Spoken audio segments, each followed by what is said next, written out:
Si j'avais su tout cela à 20 ans, je ne serais pas passé à côté de tant d'opportunités. Aujourd'hui, je vais te dire tout ce que j'aurais aimé apprendre sur l'argent quand j'avais ton âge.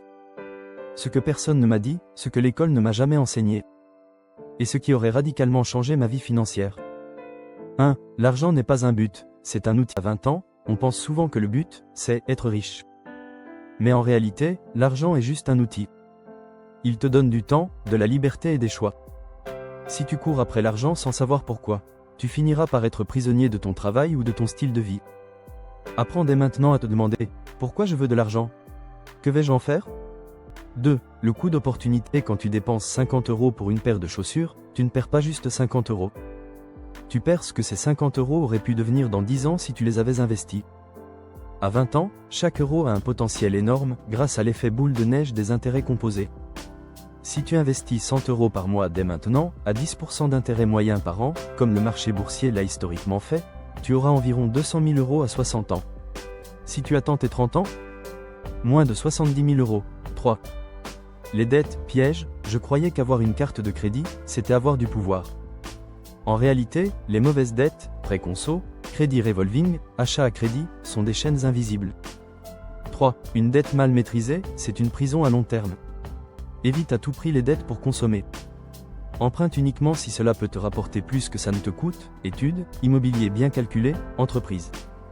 4. L'éducation financière vaut plus que l'argent. Personne ne m'a appris ce qu'est un actif, ce qui met de l'argent dans ta poche, ce qu'est un passif, ce qui en sort, comment fonctionne un budget, comment éviter de vivre au-dessus de ses moyens. Pourtant, comprendre ça vaut bien plus que gagner 1000 € de plus par mois.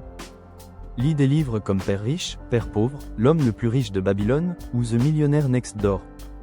5. Ton revenu ne détermine pas ta richesse, ce n'est pas combien tu gagnes qui compte.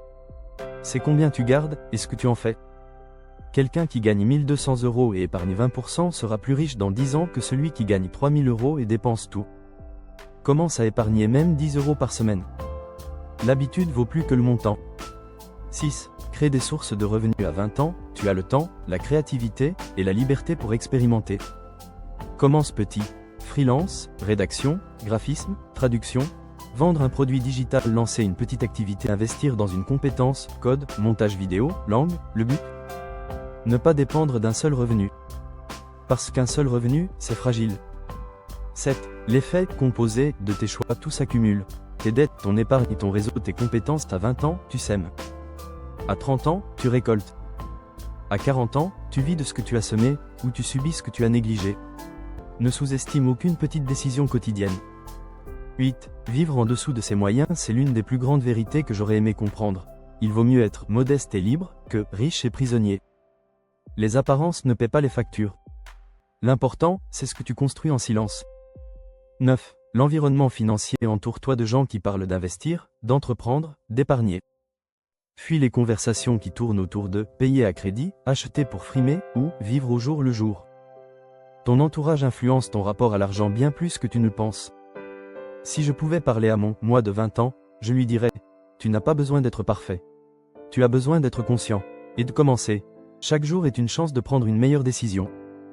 Ne te compare pas aux autres. Compare-toi à qui tu étais hier. » Si ce genre de sujet t'intéresse, n'oublie pas de t'abonner à la chaîne et d'activer la cloche. Chaque semaine, je partage des conseils concrets pour mieux gérer ton argent, investir et atteindre ta liberté financière.